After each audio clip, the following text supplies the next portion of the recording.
It is Tuesday here on Good Day Northern Michigan, and that means the Katies are back with another craft. You have to do the song, David. Crafting with the Katies.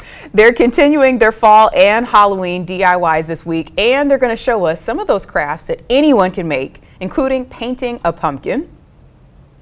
Hi, I'm Katie. And I'm Katie. And welcome back to Crafting with the Katies. Now today, we originally had a craft in mind to carve these craft pumpkins that you can get at pretty much any craft store. But that seemed a little too, that was maybe a lot for us. Yes, it was outside of our wheelhouse. We were told that you could do it with X-Acto knives, but that was too difficult. These pumpkins are really hard. Yes, even though they're made out of foam, they are very hard.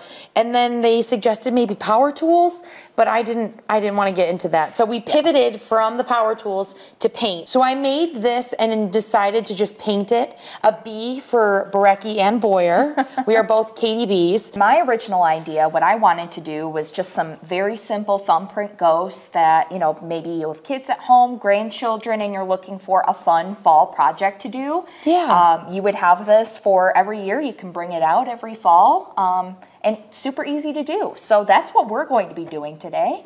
And yeah, let's go ahead and get started. We used foam pumpkins.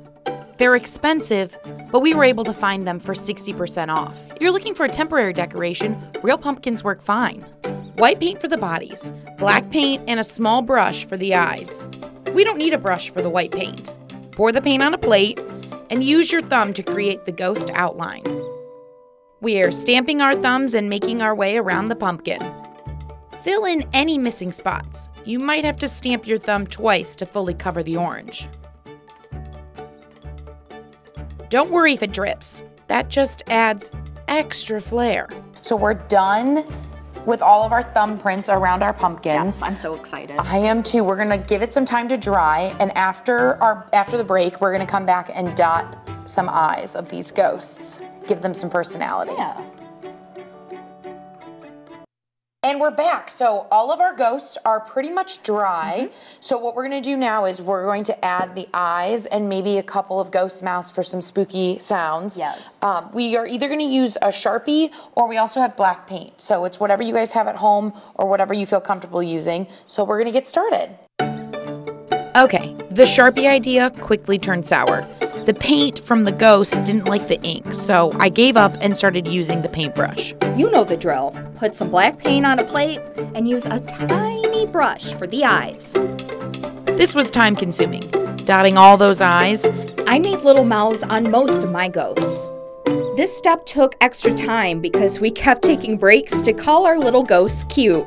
We pointed out each ghost. So simple and so cute. I know.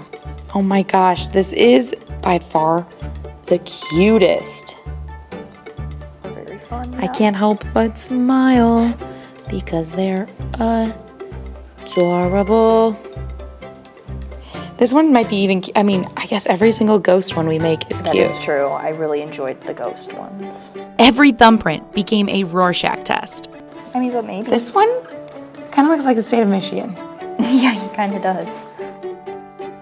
So we just finished painting our little faces on our ghosts, and they turned out so cute. They're so simple and so cute, and two like dabs for eyes creates a whole entire personality for every single one of these ghosts. They're so cute. I did faces on mine, like mouths and eyes, but I love yours that are just so simple with the eyes. So it's very simple, which is not my personality at all. So I'm so excited.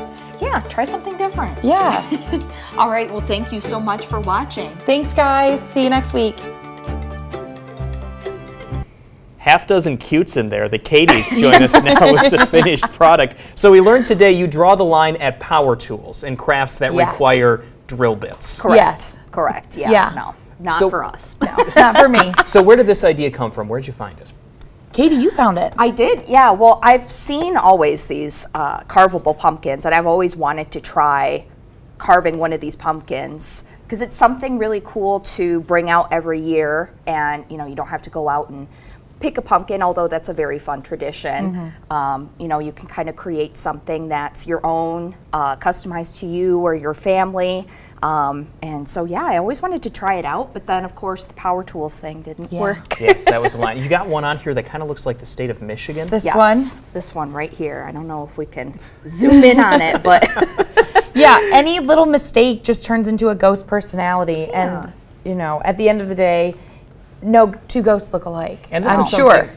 This is a craft that's really simple. Pretty much anyone can do this. Yeah. Yeah. Also, another thing that, because, I mean, as kids, you have smaller thumbs, you can also be like, oh, this was Joey when he was 6. And then, you know, it's kind of like a mile marker for you and your kids. And this is something you could have the grandkids do, the thumbprints, and then, you know, maybe the adults would have to take over the eyes or drawing the personality in. Yes. Exactly. A little bit. And where can you put this? Is this an indoor thing, outdoor thing, or just pretty much anywhere for the fall decor?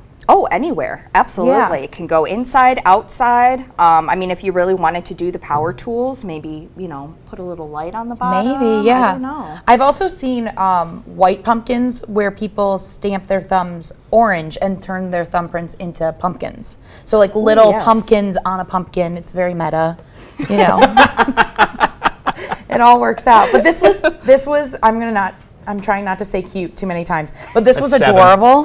This was amazing. And when you start off, it looks like a mess. You're like, oh my gosh, I don't know what I'm doing. Is there too much? Is there too little? Is there enough space? And then it like all comes together at the end with just 2 dabs and like a smile.